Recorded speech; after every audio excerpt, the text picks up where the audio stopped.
Hi guys, আজ আমি তোমাদের সঙ্গে শেয়ার করব পাঁপড়ের রেসিপি। দেখো এটা কত মুচমুচে হয়েছে।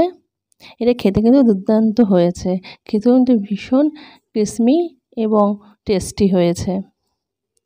তোমরা বলতে পারবে এটা কিসের পাঁপড়? গেস করো। এটা কিন্তু ভাতের পাঁপড়। হ্যাঁ বন্ধুরা, এটা ভাতের পাঁপড়। রাতে ভাত বেঁচেছিল, ফ্রিজে রেখেছিলাম এবং সেটা সকালে উঠে পাঁপড় তৈরি করে নিলাম। খেতে কিন্তু সত্যি বলছি ভীষণ দুর্দান্ত হয়েছিল। এই পাঁপড়টি করতে কোনো ঝামেলাই নেই। চলো দেখি কিভাবে পাঁপড়টা করছি। মিক্সিতে এই ভাতগুলো পেস্ট করে নিয়েছি প্রথমে। দেখো বন্ধুরা, আমি কিন্তু ভাতের পেস্টটা বেশি লিকুইড করিনি। লিকুইড করলে কিন্তু পাঁপড়ের শেপটা দিতে অসুবিধা হবে। এর মধ্যে একে একে পরপর উপকরণ দেব। দেখা যাক উপকরণগুলি কি কি। প্রথমে আমি কালো জিরা দিলাম, লঙ্কার গুঁড়ো 1 চামচের মতন, তারপর স্বাদ মতন লবণ, যে যার স্বাদে লবণ। এরপর দেব চিলি ফ্লেক্স। চিলি ফ্লেক্সটা আমি বাড়িতেই তৈরি করেছি, তোমরা আমার চ্যানেলে দেখতে পারো।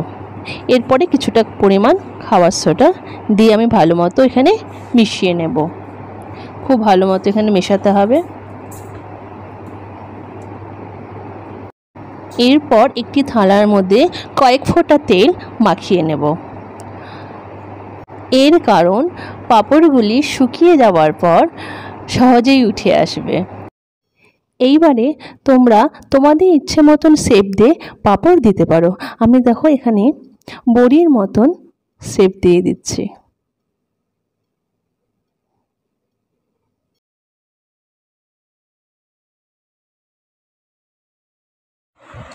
আবার দেখো এখানে আমি নজেল দিয়ে এরকম শেপ করছি।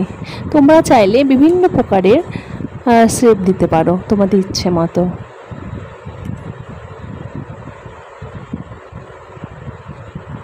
দেখো গাইস, আমি মোটামুটি সবগুলো পাঁপড় এখানে দিয়ে ফেলেছি।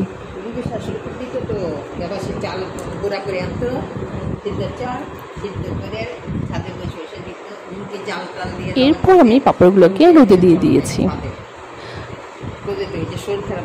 2 ঘন্টা মতন রোদ দেওয়ার পর পাঁপড়গুলো এরকমভাবে শুকিয়েছে। দেখো আমি এগুলোকে এখন উল্টে দেব। এগুলো খুব সহজেই উল্টানো যায়।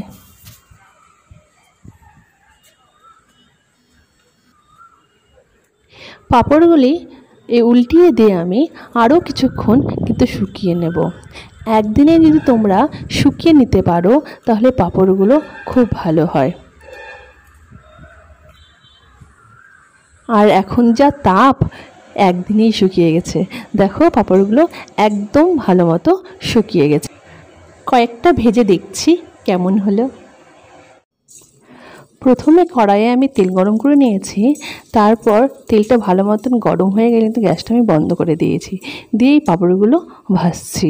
দেখো কত সুন্দর ফুলেছে। বেশি আঁচে ভাজলে পাঁপড়গুলো পুড়ে যাওয়ার সম্ভাবনা থাকে এবং ফোলে না।